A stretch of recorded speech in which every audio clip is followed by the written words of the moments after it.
How to get paid and not get scammed.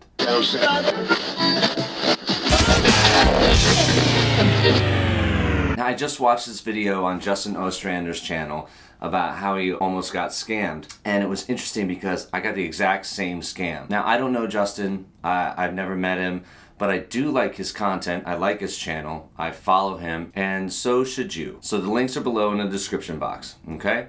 So go down there, check him out, give him a thumbs up, do all the YouTube stuff for him. Also, make sure you check out, he did a video on things that you can do with a Fender Deluxe Reverb.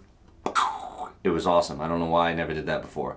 So, thanks dude, it's great. Now, in his video, he talked about the scam situation he got through Instagram, which I'll get into in a moment, but he touched on everybody wants to make money. Made me think about how many times I didn't know what I was worth, monetarily speaking, when it came to getting paid for a gig. I just didn't know. I was starting out, I had no prior experience, and I didn't know what to do. So I figured we would talk about that for a moment and kind of share my experiences, and if that helps you, then great. So how much are you worth monetarily?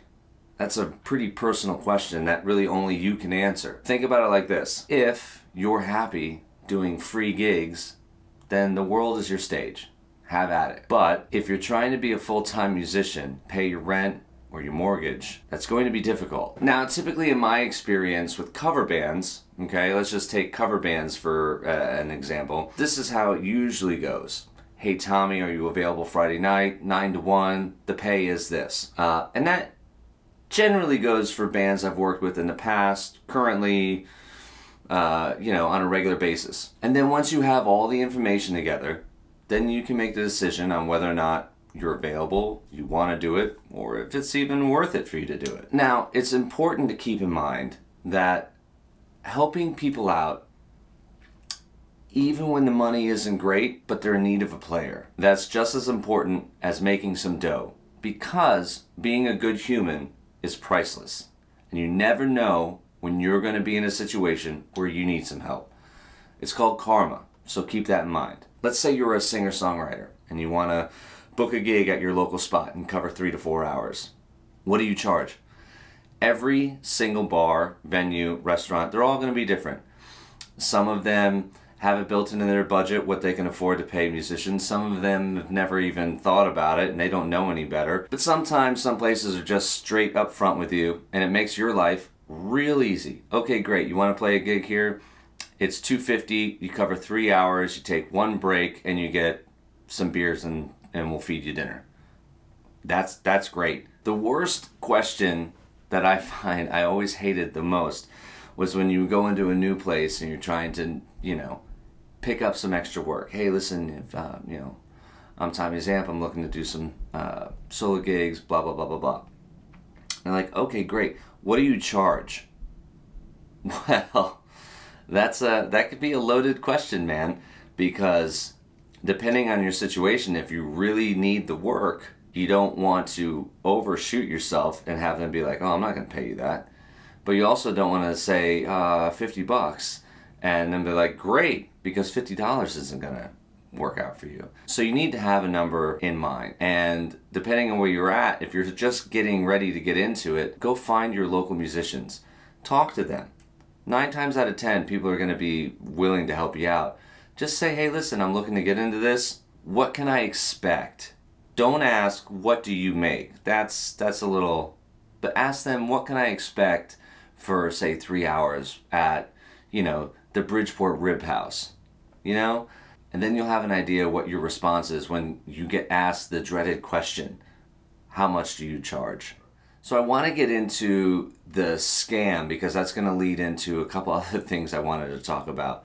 So I was in Omaha with my band, Get the Let Out, and we had a day off. I shot some video, I put it up on my Instagram, and then I get this comment from Southgate Gareth. Hey there, I just sent you a message about a commission, but I guess I'm stuck in your messages. Can you please get back to me? Let me know. So I was like, oh, okay. So anyway, I go right over to my messages and realize that he just sent that 30 seconds prior. Look, if you send somebody an email, give them a day to get back to you. Don't follow up 10 seconds later. That's obnoxious. Just saying. So I go into my DMs and I see that he sent me, hey Tommy, are you available to play guitar over an instrumental? Zero information. That was it. Now my typical response to this is I need more information, how much are you looking to pay? So this is how I worded it. I said, hey Gareth, thanks for reaching out. I can definitely do that for you. I just need some more information. Let me know what your budget is, how many tracks you need me to record, acoustic, electric, how long is the instrumental piece, where would you like me to record them? I can do them remotely, or I can come to your studio somewhere near you. That's really all the information I need, right? I can make my decision based off of that. His response, it's a soundtrack commercial bumper. I can send you the soundtrack over to your email so you can listen to it. I'm willing to pay $300 if that isn't too stiff. The soundtrack is about 1 minute and 30 seconds long. I said, I'll check it out. Here's my email. Okay. So let's go over to my email now, and this is where things get a little funny. On Justin's video, this is the clip that he got.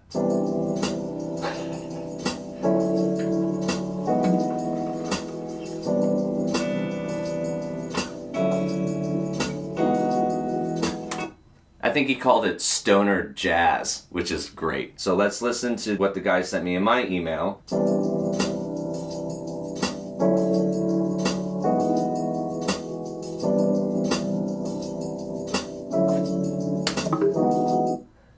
Same dumb stoner jazz crap, right? Okay.